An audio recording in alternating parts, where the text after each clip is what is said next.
Hello and welcome to Pro Trader Strategies market commentary for Wednesday, January the 22nd. My name's Eric Wilkinson, and yes, you very well may recognize me as the Wolfman from mainstream media, where I've talked about everything from economic to geopolitical and market analysis. I'm here to do those same things in these market commentaries. I talk about the economic data, how it impacts the overall markets, and then I go a little bit further and we talk about option strategies that we can use in and around these assumptions to increase the yield in our portfolio. One thing we have to keep in mind though, remember past performance of any trading system or methodology is not necessarily indicative of future results.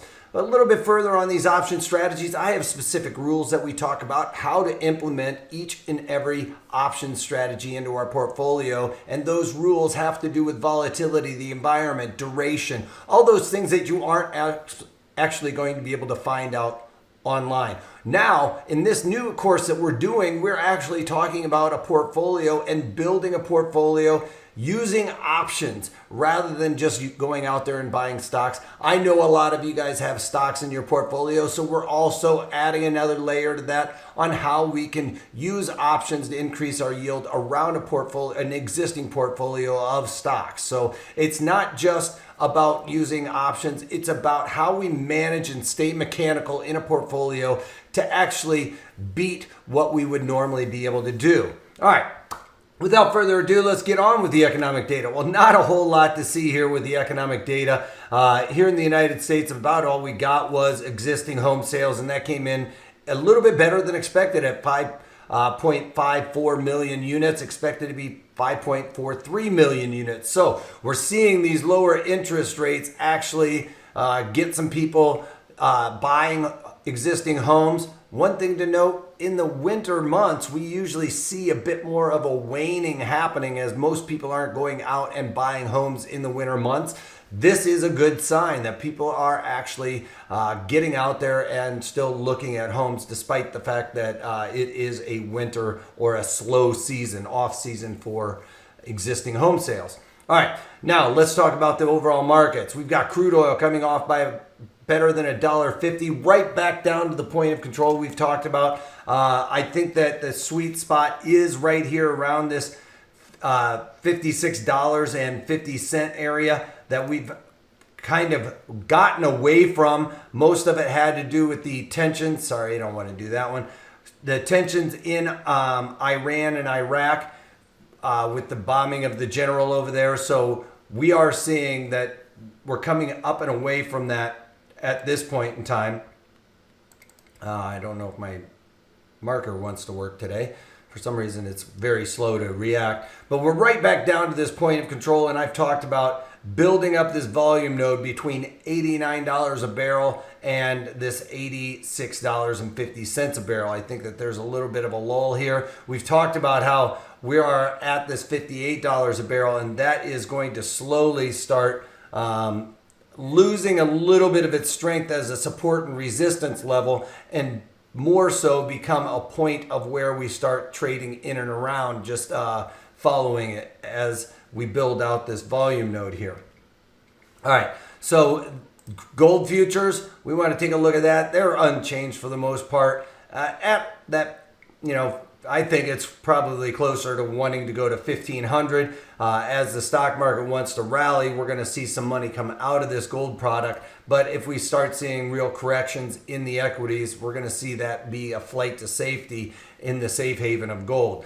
Bonds up just slightly. Again, we are at this area where I've talked about between the 160 handle and the 157 handle that the market is probably going to stick around. We're seeing the Fed governors talk about they aren't going to do anything with interest rates probably in 2020. That leads us to believe that the bonds kind of need to stay in the area that we're talking about here and build up some volume. We're not seeing the real volume happen, but we are definitely seeing a lot of time being spent there, which indicates that price is being accepted at those levels. Now you can see in the past there's been a lot of trade in and around that area, so there isn't a whole lot of incentive to go into the bonds. More people are going to be looking at the equities to get that return happening in their portfolio, because with bonds being so low, the coupons or actually the bonds being so high, the coupon being really low, or the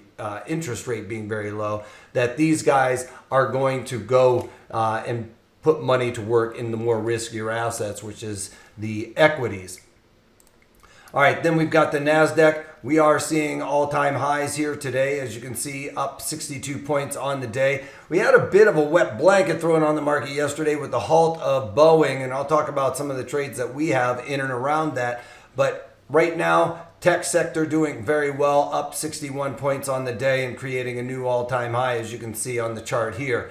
Then we've got the Dow. It's a little bit more of a lagger right now, and a lot of that has to do with putting money to work in more riskier assets, right? We've talked about that with the bonds. People aren't wanting to put a lot of money in the bonds. We're seeing the volume kind of wane at these levels, but time being spent, price being accepted.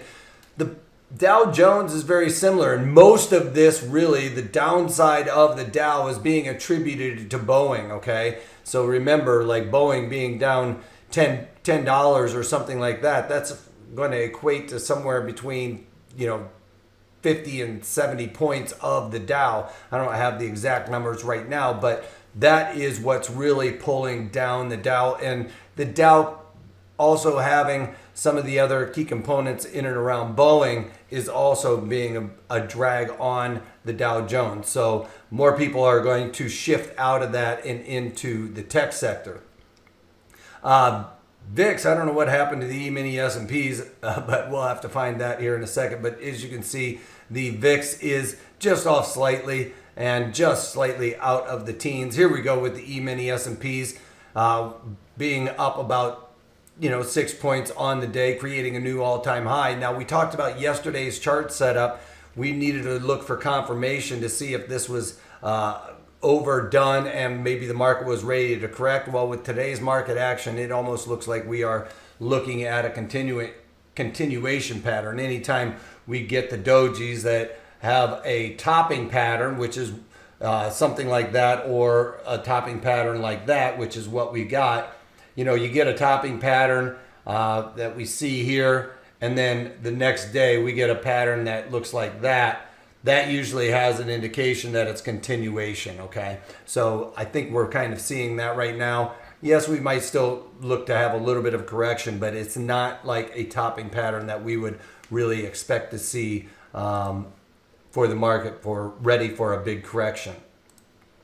Now we look at the E-mini S&Ps. You can see this intraday is the all-time high, happened relatively soon after the open. We're seeing a little bit of weakness today as the day wanes on, but without any economic data and nothing to really drive the markets in either direction, I think the market is later on, as the day goes on, going to start rebounding a little bit here as volumes lighten up and the institutional guys get out of it.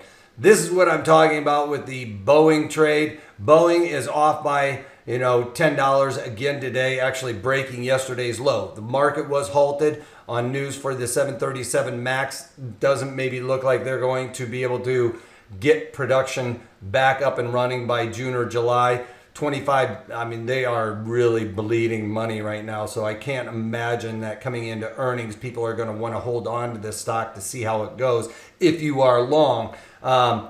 So I think the retail institutional investors started dumping yesterday. Retail investors, when they got home last night, started seeing the news of what was going on with Boeing, are coming in today and peeling out of this trade in Boeing. So we're seeing Boeing really start to slide quite a bit. That is going to affect our trade that I put on yesterday, which was for Delta Airlines.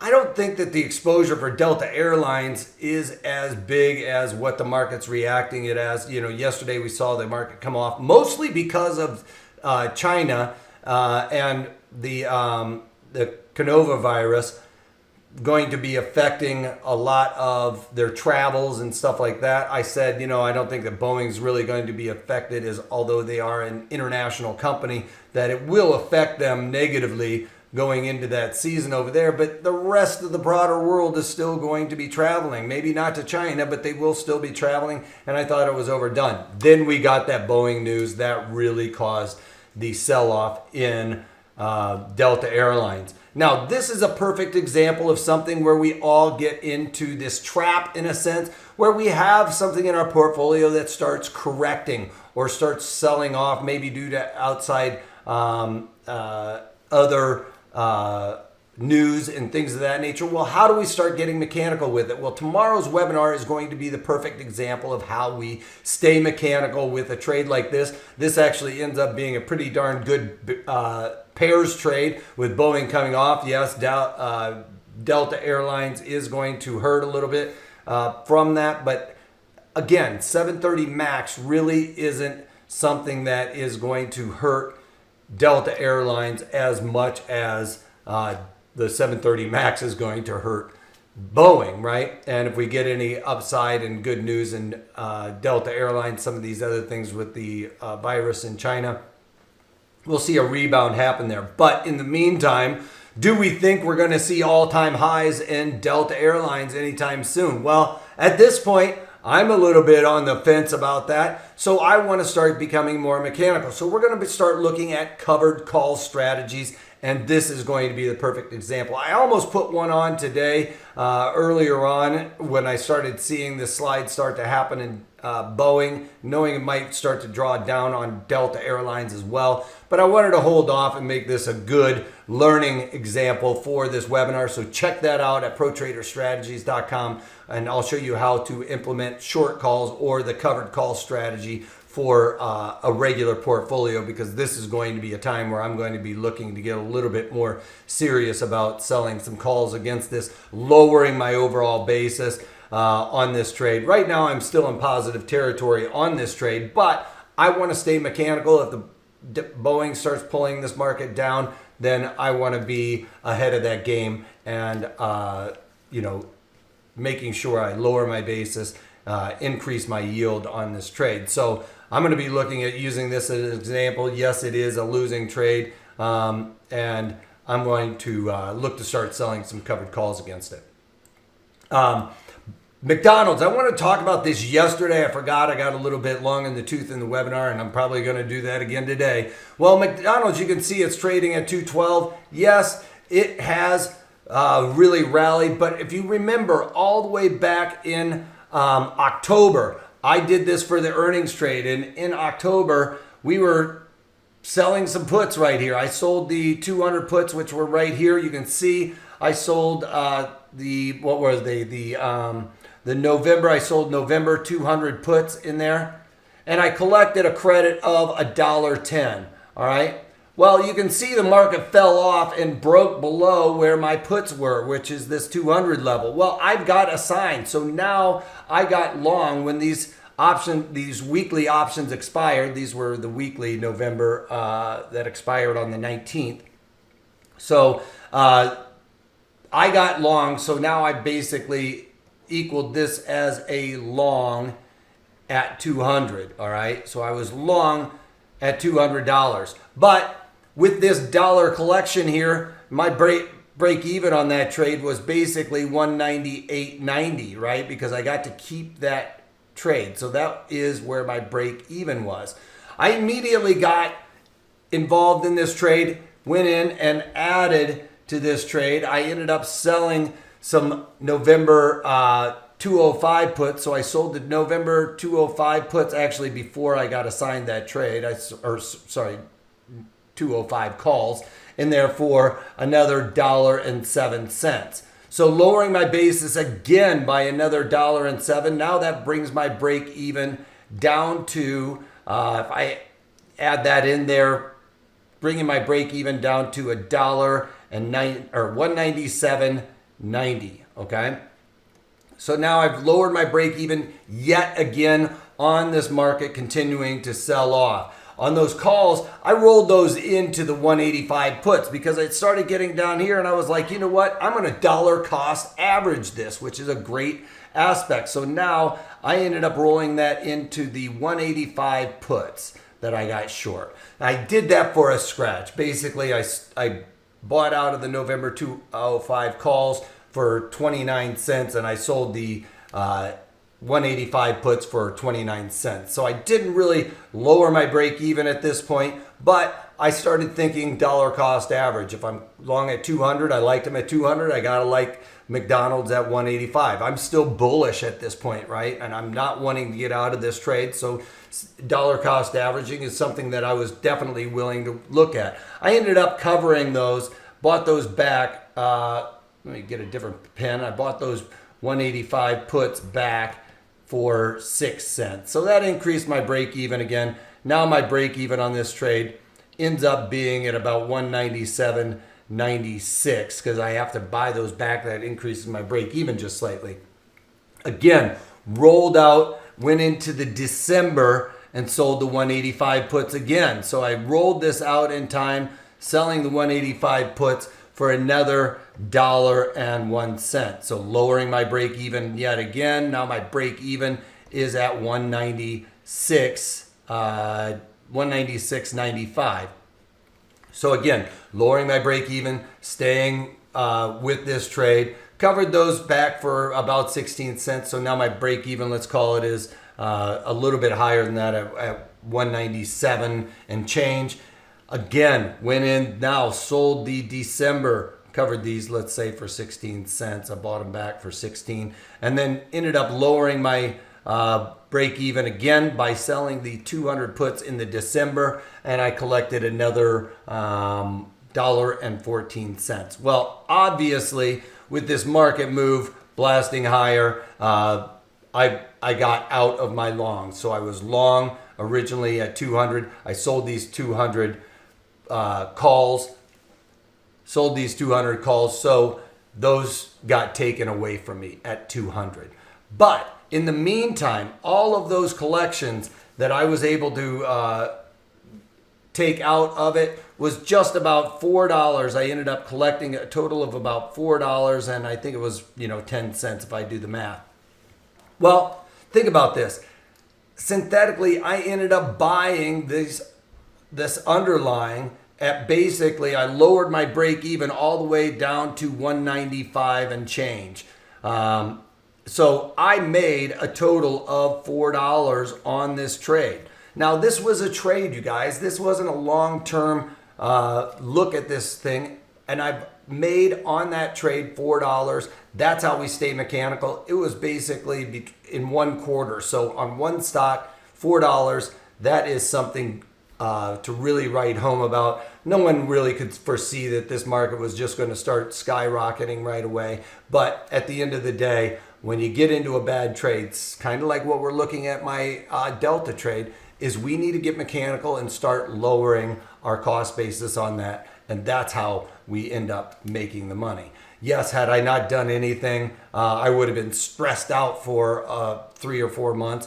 But at the end of the day, I still made the money over and above what I was looking for that earnings trade. So that's what we do in these webinars. That's what I'm talking about in this course that we're doing, is how we stay mechanical with these underlyings. And I got Disney up here, and I don't know why, other than the fact that I was looking at the Disney just trading sideways. I'm staying mechanical with that trade as well, trying to lower my basis on that synthetic long that we did.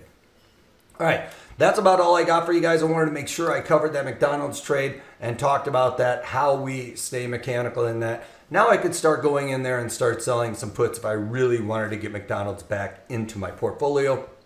But at the end of the day, I would rather leave and free up some of my capital for other trades going forward.